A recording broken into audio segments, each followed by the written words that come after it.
सभी मंदिर जाते हैं, मंदिर जाते हैं, इस्कॉन मंदिर हो, कोई भी और टेम्पल हो, तो जस्ट विजुअलाइज कीजिए कि आप टेम्पल में हैं।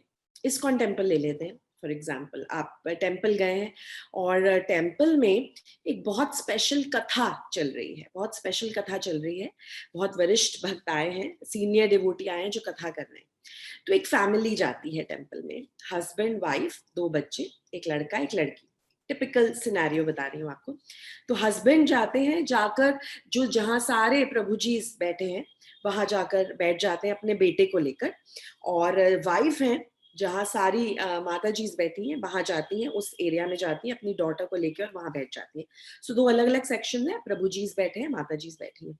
तो हस्बैंड अपनी बेटे को लेके प्रभु जी के सेक्शन में बैठते हैं, वाइफ अपनी बेटी को लेके माता जी के सेक्शन में बैठ जाती है। कथा चल रही है, वहां प्रणाम करते हैं और कथा का श्रवण करते हैं, अच्छे से सुन रहे हैं कथा को।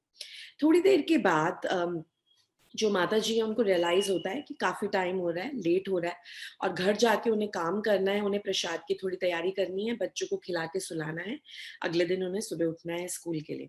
तो माता जी अपनी घड़ी में अपना टाइम देखती हैं, फिर अपने हस्बैंड की तरफ देखती हैं, प्रभु जी की तरफ देखती हैं जो दूसरी साइड पे बैठे हैं, उनकी तरफ देखती हैं। पर प्रभु जी जो है वो बिल्कुल लॉस्ट है, मतलब वो अपने फोन को नहीं देख रहे, घड़ी को नहीं देख रहे, उनको ये रियलाइजेशन नहीं है कि घर जल्दी जाना है, वो कथा सुनने में एकदम मग्न है। तो माता जी देखती है उनकी तरफ, ऐसे अलग अलग तरीकों से देखने की कोशिश करती है, देखती है कि शायद उनकी नजर उन पे पड़ जाए, पर वो नहीं देखते प्रभु जी। तो माता जी क्या करती हैं, फोन लेती हैं और फोन से मैसेज करती हैं कि हमें जल्दी निकलना है क्योंकि घर जाके काफी सारा काम है, बच्चों को प्रसाद खिलाना है, जो भी अलग डिफरेंट डिफरेंट काम करने हैं घर जाकर। तो प्रभु जी जो हैं, उनके हाथ में फोन है, साइलेंट पे है, बट क्योंकि उनके हाथ में है तो उनको वाइब्रेट होता है फोन, और वो रियलाइज करते हैं कि फोन में कुछ आवाज हुई, कुछ वाइब्रेशन हुई, और वो देखते हैं फोन की तरफ, देखते हैं फोन की तरफ, वो देखते हैं कि अच्छा माता जी का मैसेज है, तो माता जी की तरफ देखते हैं। तो माता जी बोलती हैं, ऐसे इशारा करती हैं कि अब चलने का टाइम हो रहा है, तो वो मैसेज पढ़ते हैं और वो रियलाइज करते हैं कि हाँ घर जाना जरूरी है। तो प्रभु जी प्रणाम करते हैं और अपने बेटे को लेकर उठ जाते हैं, उठते हैं। और यहाँ माता जी जैसे ही देखती हैं कि अच्छा प्रभु जी उठ रहे हैं, तो वो भी उठ जाती हैं बेटी को लेकर और उस एंट्री की तरफ जाती हैं जहां से उन्हें एग्जिट की तरफ जाती है, जहां से उन्हें एग्जिट करना है टेम्पल से, और प्रभु जी भी वहां आते हैं और दोनों साथ में बैठ के फिर अपनी गाड़ी में बैठ के चले जाते हैं। तो एक टिपिकल सिनेरियो, एक टिपिकल एग्जाम्पल बता रही हूँ, हम सभी के साथ ये होता है, हुआ है, कभी ना कभी होगा। तो यहाँ पर जो हमारे आचार्य एनालॉजी देते हैं, जो समझने वाली बात है, बहुत ही स्वीट बात है, आप सुनिएगा बहुत ध्यान से। क्यों हम ये सब प्रोग्राम्स करते हैं, ये सब लेक्चर्स करते हैं, क्यों मकर संक्रांति के बारे में सुनना जरूरी है? ठीक है, मकर संक्रांति आई, हर इतने सालों से सेलिब्रेट कर रहे हैं, कर लेते हैं आज भी सेलिब्रेट। क्यों ये लेक्चर सुनना जरूरी था, क्यों ये डिस्कस करना जरूरी था? इससे पहले मुरली प्रभु जी का भी लेक्चर था, तो क्यों इतना इम्पोर्टेंट है कि सिर्फ हम पार्टी ना करें, सिर्फ हम छत पे बैठ के खाए पिए नहीं, सिर्फ फ्रेंड्स के साथ हा हू नहीं करें, ये सारी चीजें जानना क्यों इम्पोर्टेंट है? इस एग्जाम्पल से आपको बता रही हूँ। तो यहाँ पर हमारे आचार्य हमें रियलाइज करवाते हैं कि ये जो प्रभु जी है ना, जो बैठे थे, जो मग्न थे, मस्त थे सुनने में कथा, और उनको माता जी को याद दिलाना पड़ा कि अब हमें जाने की जरूरत है। वो कथा सुनने में बहुत मस्त थे, कथा उनको बहुत अच्छी लग रही थी। ये जो कथा है ना, ये हम सब सुन रहे हैं, हम सब सुन रहे हैं ये कथा। किसकी कथा सुन रहे हैं? माया देवी की कथा सुन रहे हैं। माया देवी बहुत लंबी कथा सुना रही है हमें, बहुत अट्रैक्टिव कथा सुना रही है, कभी कभी बहुत अट्रैक्ट करती है, मन करता है उठो ही ना इस कथा में से, सुनते रहो सुनते रहो सुनते रहो, एंजॉय करते हैं। कैसे हम अभी तो काफी महीनों से नहीं गए, पर कैसे हम सिनेमा थिएटर में जाके, मल्टीप्लेक्स में जाके, जब अंधेरा हो जाता है और पॉपकॉर्न का टब होता है साथ में हाथ में, और एकदम रिक्लाइनर पे लेटे हुए जब हम मूवी देखते हैं, तो कैसे हम खो जाते हैं मूवी के अंदर, ऐसे लगता है we are a part of that movie, ये सब हमारे सामने चल रहा है और हम इसका एक हिस्सा है। ऐसे ही माया देवी अपना अपना जो कथा है, अपनी जो कथा है वो सुना रही है, अपनी स्टोरी सुना रही है, और हम सब मग्न होकर उसमें सुन रहे हैं, उसमें पार्टिसिपेट कर रहे हैं, हम उसका पार्ट बन रहे हैं। तो प्रभु जी जो है यहाँ पर सिंबलाइज कर रहे हैं हम सबको, हम इतने इंटरेस्टेड हैं उस कथा में। माता जी जो बैठी थी वहां पर और जो प्रभु जी को उठाने की कोशिश कर रही थी, वो माता जी है कृष्ण, कृष्ण भगवान स्वयं।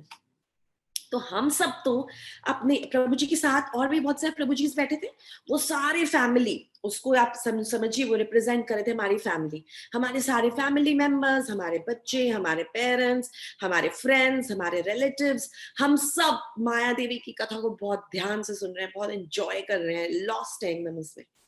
हमें मैसेज किसका आता है, टेक्स्ट मैसेज या फोन कॉल किसका आता है? हमें कृष्ण भगवान का स्वयं हमें मैसेज आता है कि बस बहुत कथा सुन ली, बहुत इन्वॉल्व हो गए, उठो एंड लेट्स गो होम, अब घर जाने की बारी है, मेरे साथ चलो घर।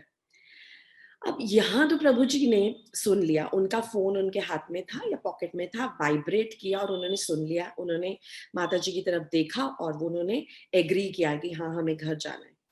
कई बार ऐसा भी होता है कि फोन की तरफ हम ध्यान ही नहीं देते, हम वो मैसेज देखते ही नहीं, हम वो मिस्ड कॉल्स समझ ही नहीं पाते कि मिस्ड कॉल्स आ रही हैं हमें, हम समझ ही नहीं पाते कि फोन बज रहा है, हम उसे इग्नोर कर देते हैं।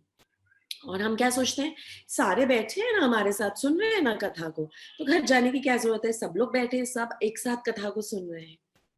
बट हमें ये याद रखना है कि जब वो माता जी आती हैं कृष्ण के रूप में, जब वो माता जी आती हैं, जब कृष्ण आते हैं, हमें कॉल करते हैं, अगर हम सुन लेते हैं तो हमें वो ले जाते हैं अपने साथ, अपने घर वापस, अपने धाम वापस। पर अगर वो नहीं ले जा पाते, अगर वो बार बार हमें मैसेज करते हैं, हम नहीं उठाते, तो वो क्या करते हैं, वो माता जी की तरह उठ के वहां खड़े हो जाते हैं, वहां खड़े हो जाते हैं प्रभु जी के पीछे, और फिर एक प्रभु जी को बोलते हैं कि प्रभु जी जरा प्लीज मेरे प्रभु जी को मैसेज दीजिएगा ना कि हमें घर चलना है। तो एक प्रभु जी से दूसरे प्रभु जी से लेके तीसरे से लेके चौथे तक मैसेज हम तक पहुंच जाता है।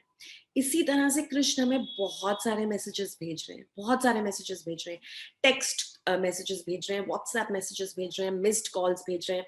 जब हम कॉल नहीं उठा रहे, फोन पे ध्यान नहीं दे रहे, तो खुद आ रहे हैं, अपने किसी रिप्रेजेंटेटिव के थ्रू हमें बुला रहे हैं।